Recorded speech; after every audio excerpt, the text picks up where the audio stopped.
Hello everyone. तो जैसा कि हमने लास्ट एपिसोड में देखा था कि लिन फेंग सेकंड और थर्ड एल्डर से कहता है कि मुझे 12 प्योर लोटस ट्रेजर देखना है। वहीं दूसरी तरफ हम देखते हैं कि शिन जियान अपने ग्रैंडपा को लेकर उनके रूम के ओर जा रहा होता है। तभी उससे एक मैसेज मिलता है तो वो अपने ग्रैंडपा को लिन फेंग के बारे में बताता है कि वो 12 लोटस प्लेटफॉर्म को देखना चाहता है, जिसे सुनकर उसके ग्रैंडपा कहते हैं हाँ तो देखने दो, वैसे भी हम लोग उसका क्या ही कर पाएंगे। ये सुनकर शिन जियान उनसे लिन फेंग के थंडर ड्रैगन स्पिरिट के बारे में पूछता है तो वो उस पर गुस्सा करने लगते हैं और कहते हैं कि अगर ऐसा ही चलता रहा तो मैं तुम्हें भी प्रोटेक्ट नहीं कर पाऊंगा, और गुस्से से वहां से जाने लगते हैं। अब आगे हम देखते हैं कि लिन फेंग सेकेंड एल्डर और थर्ड एल्डर के साथ फॉरबिडन एरिया में पहुंचता है, जहां पर वो प्योर यांग 12 लोटस प्लेटफॉर्म मौजूद होती है, जिसे दिखाते हुए सेकेंड एल्डर लिन फेंग को बताते हैं कि वही प्योर यांग लोटस ट्रेजर है, पर उसे हासिल करने से पहले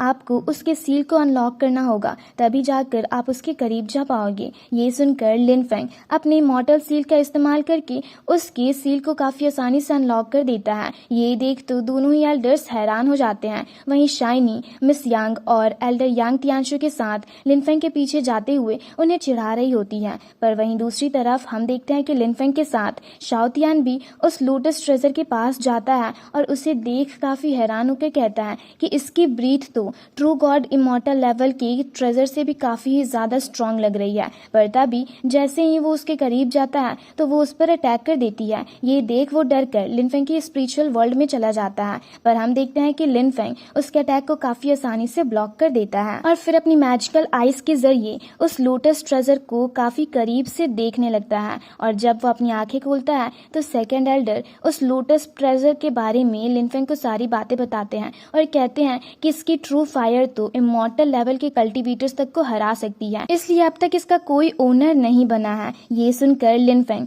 एल्डर यांग तियांशु और बाकी सबसे कहता है आप सब यहीं पर मेरा इंतजार कीजिए, मैं अभी उसे हासिल करके आता हूँ। और ये कहकर वो जैसे ही उस लोटस ट्रेजर के करीब जाता है तो वो फिर से उस पर अटैक कर देती है, पर इस बार लिन फेंग अपने निर्वाणा फायर टेक्निक का यूज करके उसके सारे ही ट्रू फायर को एब्जॉर्व करने लगता है। ये देख तो सेकेंड एल्डर चौंक कर कहते हैं कि इसने ना सिर्फ लोटस ट्रेजर के ट्रू फायर को एब्जॉर्व कर लिया बल्कि ये काफी आसानी से उसे रिफाइन भी कर रहा है। ये सुनकर एल्डर यांग तियांशु भी लिन फेंग को देख काफी हैरान होकर कहती है कि ये तो बिल्कुल वैसा ही फील हो रहा है जैसा हमें एम्पायर के वंडरलैंड में एंटर करने से पहले फील होता है। ये तो सच में काफी बड़ा मिराकल है। वहीं दूसरी तरफ हम देखते हैं कि लिन फेंग उस लोटस ट्रेजर की ट्रू फायर को रिफाइन करके अपने फ्लेमिंग फीनिक्स को समन करता है, जो कि एक स्ट्रॉन्ग ऑरा रिलीज करती है, जिसे देख मिस यांग चौंक कर कहती है ये फ्लेमिंग फीनिक्स भी तो एक रियल फेरी क्लैमिटी है। ये सुनकर शाइनी काफी खुश होकर कहती है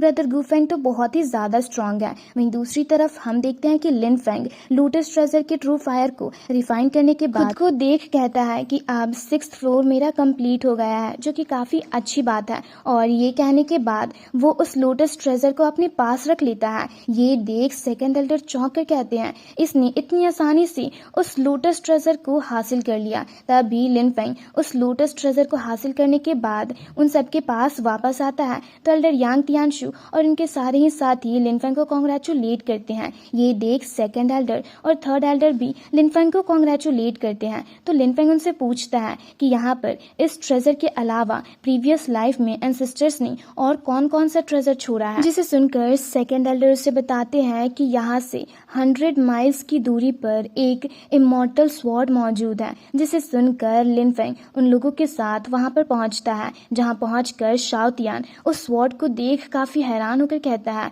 वाओ यहाँ पर तो कितने सारे स्वॉर्ड है। और ये कहते हुए वो जैसे ही उस इमॉर्टल स्वॉर्ड के पास जाता है वो एक स्ट्रॉन्ग ऑरा रिलीज करती है, जिसके कारण शाओ तियान पीछे की ओर जा गिरने वाला होता है, पर लिन फेंग उससे पकड़ लेता है और उससे कहता है कि ये सब गॉड लेवल के स्वॉर्ड है, इसलिए तुम जल्दबाजी मत करो वरना मारे जाओगे। और ये कहने के बाद वो उस स्वॉर्ड के करीब जाने लगता है और जैसे ही अपनी आंखें बंद करता है तो दूसरी तरफ से ये सब देख सेकेंड एल्डर सोचते हुए कहते हैं कि ये एक ट्रू इमॉर्टल गॉड लेवल की स्वॉर्ड है, जिससे अर्थली इमॉर्टल रिलम कल्टीवेटर्स भी कंट्रोल नहीं कर सकते। तो आखिर ये आउटसाइडर इसे क्या ही हासिल कर पाएगा। वहीं दूसरी तरफ से उसकी ये सारी बातें लिन फेंग सुन रहा होता है और फिर अपनी 10,000 स्वॉर्ड टेक्निक का यूज करके एक बड़ा सा इमॉर्टल स्वॉर्ड स्वॉर्ड स्पिरिट समन करता है, जिसे देख तो एल्डर यांग तियानशु भी चौंक कर कहती है कि ये तो ऑब्वियसली अर्थली इमॉर्टल रिलम में है, पर फिर भी मुझे ऐसी फीलिंग क्यों आ रही है कि ये स्वॉर्ड ट्रू इमॉर्टल रिलम से कहीं ज्यादा आगे की है। वहीं दूसरी तरफ हम देखते हैं कि लिन फेंग अपने 10,000 स्वॉर्ड फॉर्मेशन टेक्निक का यूज करता है, जिसके कारण वहां पर एक डिवाइन क्लैमिटी थंडर भी अपीयर होता है, जिसे देख तो सब काफी ज्यादा हैरान होते हैं और तियानी उससे अपने मास्टर यानी कि एल्डर यांग तियानशु को देखने को कहती है, जिसे देख एल्डर यांग तियानशु ने बताने लगती है कि ये बस स्ट्रॉन्ग या फिर किंग लेवल के कल्टीवेटर्स ही कंट्रोल कर सकते हैं, क्योंकि ये एक थंडर डिवाइन क्लैमिटी है जो कि काफी ज्यादा पावरफुल होती है। और फिर काफी मायूस होकर कहती है, लगता है इसके जाने के बाद हमें काफी सारे मुसीबतों का सामना करना पड़ेगा, पर जो भी हो आउटसाइड वर्ल्ड के कल्टीवेटर्स तो सच में काफी ज्यादा पावरफुल होते हैं। वहीं दूसरी तरफ हम देखते हैं कि जैसे ही लिन फेंग अपने 10,000 स्वॉर्ड टेक्निक का यूज करता है तो वहां मौजूद सारे ही स्वॉर्ड्स उसके चारों तरफ घूमने लगते हैं। ये देख तो सेकंड एल्डर भी हैरान होकर कहते हैं कि मेरा स्वॉर्ड तो एंशिएंट स्वॉर्ड को भी कट कर सकता है,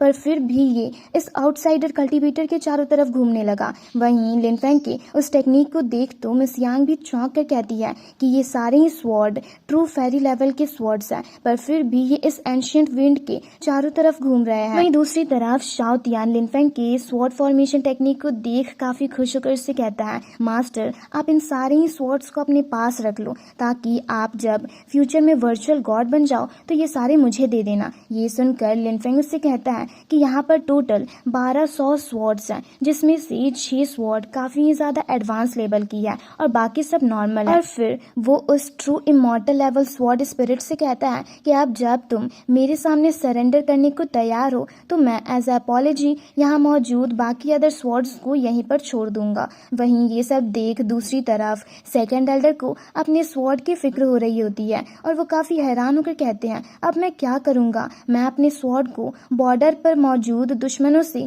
लड़ने के लिए यूज करता था। और ये सब कहने के बाद वो लिन फेंग से कहता है, मास्टर प्लीज हम पे रहम कीजिए। ये सुनकर लिन फेंग कहता है ठीक है, और फिर उसका स्वॉर्ड स्पिरिट एक स्ट्रॉन्ग ऑरा रिलीज करता है। और जैसे ही लिन फेंग ऑर्डर देता है तो सेकेंड एल्डर और थर्ड एल्डर की स्वॉर्ड दोनों ही काफी तेजी से उनके करीब जाने लगती है, पर उनका प्रेशर उन लोगों से हैंडल ही नहीं हो पा रहा होता। ये देख तो वो लोग काफी ज्यादा परेशान होने लगते हैं। दूसरी तरफ से ये सब देख तियानी एल्डर यांग तियानशु से चौंक कर पूछती है, पर ये सब हो क्या रहा है। ये सुनकर एल्डर यांग तियानशु उसे बताती है कि ये सब फेरी स्वॉर्ड है, जिनके पास उनकी अपनी स्पिरिट होती है और ये सब सही वक्त आने पर बहुत ही अच्छे ट्रेजर में बदल सकते हैं, इसलिए गु फेंग इस अपॉर्चुनिटी को मिस नहीं करना चाहता। ये सुनकर तियानी काफी खुश होकर कहती है, गु फेंग तो सच में काफी ज्यादा पावरफुल है और इसका फ्यूचर काफी ही ज्यादा ब्राइट है। वहीं दूसरी तरफ सेकंड एल्डर काफी परेशान होते हुए कहते हैं कि आखिर मैं इससे पीछे क्यों नहीं कर पा रहा हूँ। ये सुनकर लिन फेंग जैसे ही अपनी स्वॉर्ड फॉर्मेशन टेक्निक का यूज करना बंद करता है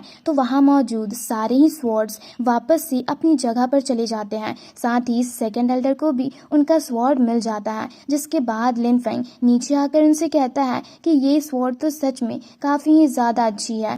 ये सुनकर सेकंड एल्डर और थर्ड एल्डर उससे कहते हैं, क्या आप इसी तरह हमारी शिन फैमिली के ट्रेजर्स का एडवांटेज लोगे। ये सुनकर लिन फेंग उनसे कहता है कि मैंने सुना है जियांशु में काफी सारे पावरफुल इमॉर्टल आर्ट्स मौजूद हैं। ये सुनकर सेकंड एल्डर चौंक कर उससे पूछते हैं, आखिर आप कहना क्या चाहते हो। जिस पर लिन फेंग उनसे कहता है कि मुझे जाओ शुशियान स्वॉर्ड फॉर्मेशन चाहिए। ये सुनकर वो दोनों ही चौंक जाते हैं, जिस पर एल्डर यांग तियानशु लिन फेंग को बताती है कि वो किसी को पास नहीं किया जाता, बल्कि मैंने सुना है कि वो शिन फैमिली के मैंशन में ही मौजूद है और उससे कोई एंशिएंट पावर प्रोटेक्ट कर रही है। ये सुनकर लिन फेंग सेकंड एल्डर और थर्ड एल्डर से कहता है, तो क्या मैं उसे नहीं ले सकता। जिस पर सेकंड एल्डर डरते हुए उससे कहते हैं कि हाँ बिल्कुल आप उसे ले सकते हो। फिर नेक्स्ट सीन में हम देखते हैं कि सेकंड एल्डर लिन फेंग को उसी रूम के अंदर लेकर जाते हैं जहाँ पर वो स्वॉर्ड फॉर्मेशन मौजूद होती है और फिर उसे बताते हैं कि इसके आगे मैं नहीं जा सकता, क्योंकि उस स्वॉर्ड फॉर्मेशन को